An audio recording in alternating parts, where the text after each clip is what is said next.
Rev up your engines!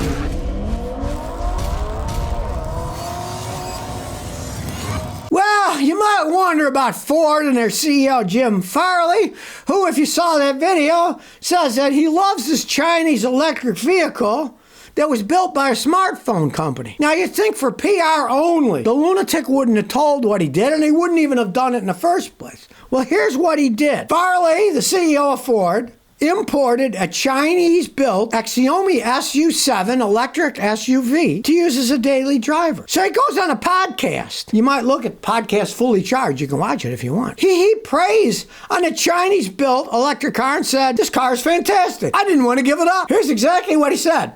"It's fantastic. This is an industry juggernaut and a consumer brand that's stronger than car companies. I don't like talking about the competition so much, but I drive the Xiaomi. We flew one in from Shanghai to Chicago, and I've been driving it for 6 months now, and I don't want to give it up." He's not even using his own stinking cars. What is wrong with this guy? Ford investors, you need to get rid of this guy. Now, you really wonder, why did the guy say this? Because you can never take things at face value that corporate people say. Perhaps Ford is planning a deal with this company to either build or import those cars into the United States. And that doesn't make any sense that this guy's heaping praise on this Chinese smartphone company that makes these cars, unless they got some deal in the works. Let's watch the future and see if there is a deal going between them, because it doesn't make any sense to me unless they got a deal going with the smartphone company that makes small electric cars, and Ford's trying some kind of a deal, because obviously Ford's finding they're losing $5 billion a year building electric cars. So why not have the Chinese build them and then bring them to the United States and call them Fords, just like they did in the past when they'd import German cars and put Ford, GM, whatever on them and sell them here in the United States. That's what I kind of think must be going on. Why would the guy heap praise on Chinese electric cars? It makes no sense unless they got some deal going under there where they're going to start selling them as Fords or something. Got to be something. I'd love, if anybody knows more inside information, hey, tell me. ScottyKilmer@gmail.com. Email me, because I'd love to know if anybody knows some inside dope on what's actually happening here. Because on the face of it, it just doesn't make any sense unless Farley has completely lost his mind. Well, they say the Scout is coming back, the old International Scouts. Well, Volkswagen owns the rights to it, and they're going to have a Scout Traveler SUV and a Scout Terra pickup truck. Volkswagen just released all these pictures. They're kind of cool looking. Now, you can't buy them yet because they haven't made them yet. These are mock-ups. And not only are they going to have fully electric ones, but they're going to have hybrids too. Volkswagen's learning quickly that, hey, we can't sell these electric cars. We better start making more hybrids too, because that's what people seem to want. They don't want range anxiety. Maybe they want to play around with, hey, it's a plug-in hybrid. Maybe I can go 50 miles on electricity. Let's toy with that. But when that runs out, I want a gasoline engine so I can go 400 miles more. It only makes sense. Now, they haven't given hardly any information about all the specs and everything. They're just starting their pre-sale stuff of a good-looking SUV, right? And they're calling them Scouts. Realize, though, they will be Volkswagens. And they don't have a very good track record the last decade or so of making reliable vehicles, at least the ones they sell here in the United States. So, per usual, I'd say hold up on ordering one yourself. Wait till they're made and see how they hold up after a few years. Now, here's one that makes me absolutely throw up. You remember that cargo ship ran into the Francis Scott Key Bridge in Baltimore, right? And then all this, well, we're suing them. Let's see what kind of money we'll get from the boat guys. They're only getting about $100 million from the boat that knocked the bridge apart, right? So I'm like, they made a big article. Oh, look, they're getting $100 million. So I did a little research here, people. And here's what the research says. The cost of rebuilding the collapsed Francis Scott Key Bridge in Baltimore will be between $1.7 billion and $1.9 billion. And they're giving $100 million. That's ridiculous. How do these corporations get away with this crap? You damage something, you pay for it. Oh, well, we'll pay 10% of it. That's good enough. And then one guy even said it might go as high as $5 billion, in which case they'd be paying an even smaller percentage.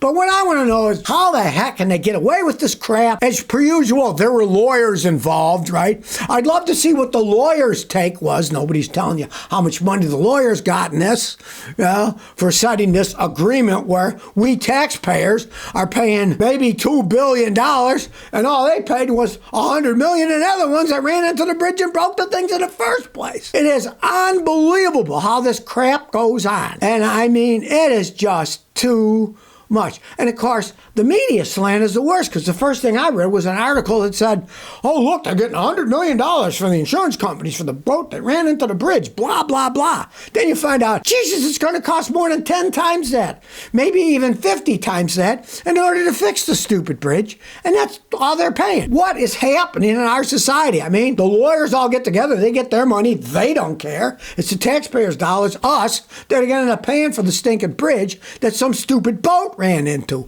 Hey, they had insurance. All I got to say is make them pay for it. This is baloney. You might not know it, but Hyundai made hydrogen-powered SUVs like the Toyota Mirai, hydrogen fuel cells, right? And they're recalling almost every single Hyundai SUV hydrogen car that they made because they might start on fire. Great quality control there. The National Highway Traffic Safety Association found a fault in them that they may release hydrogen gas and start on fire. There's a safety device that's supposed to do it, and it doesn't work right. The device that they use is made out of glass, which can crack, and then hydrogen gas gets out, and woof. Now, Yundai said, hey, they're going to replace it with a metal part instead of a glass part. Duh, who put a glass? What kind of a moron did that? Thought of that one, right? Now, these are the Hyundai Nexos. Hardly anybody bought them. There's like less than 1,600 of them in the United States. But it just shows you that they're trying to push a technology that doesn't work that well. And in this case, why on earth would you use a glass part that could shatter instead of a metal one in a hydrogen gas safety thing? Because these are hydrogen cars.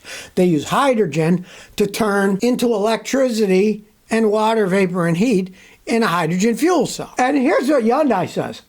If our current device fails, Nexo owners might notice a white cloud at the rear of the SUV and a wind sound and a fuel gauge that's rapidly going towards empty. So again, we have unproven technology built poorly, and then people might burn down in flames because they thought, well, let's use a glass thing here instead of metal. Now, what on earth they were thinking about that? Who knows? That's why I say, stay away from this future technology until it's been out for a long time and it's been proven to work correctly, because most of this stuff, hey, you're the guinea pig for that. Well, here's a warning about replacing airbags. The feds in Houston busted a Southwest Houston business that was selling fake airbags. They were making fake ones. Now, they weren't selling to individuals. They were selling to car dealerships and repair shops. This business, which was called Chavez Safety Airbags, was making fake airbags and reusing the parts of old ones, which is illegal. It's even illegal for a junkyard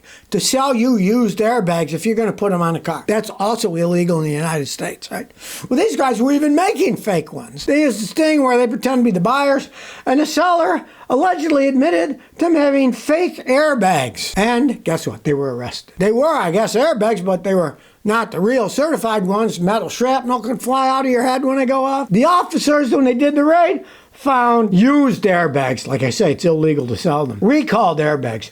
Fake airbags, fake airbag covers, and the molds to make them.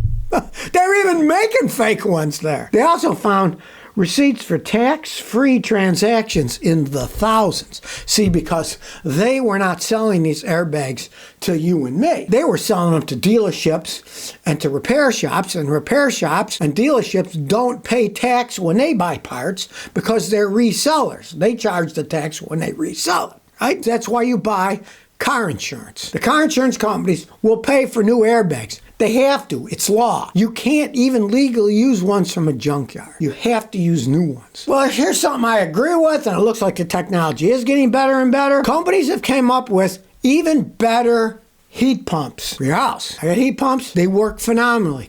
One day, it was 9 degrees below zero. Yeah, in Tennessee, it gets cold sometimes. The heat pumps work perfectly fine. We were cozy. We didn't have any problems at all. Back in the day, that wouldn't have worked, but the new ones work even better. It is a proven technology. They can just keep improving it. It works. I never had any problem with mine whatsoever. They can make them work at even more drastic temperatures. The old ones were bad because once it got below a certain temperature, they would have to turn on a electric heater. And then, of course, you're heating with electric heat elements that are heating up, and that's extremely inefficient. They use tons of energy. The ones we have don't use that much energy. They don't have heating coils in them. They do work. They last. I had no problem with mine. If you buy high-quality ones, now if you buy these crappy Chinese knockoffs, sure, you're going to have problems. There are companies out there now that keep improving them, and these heat pumps do actually work. I know from years of experience.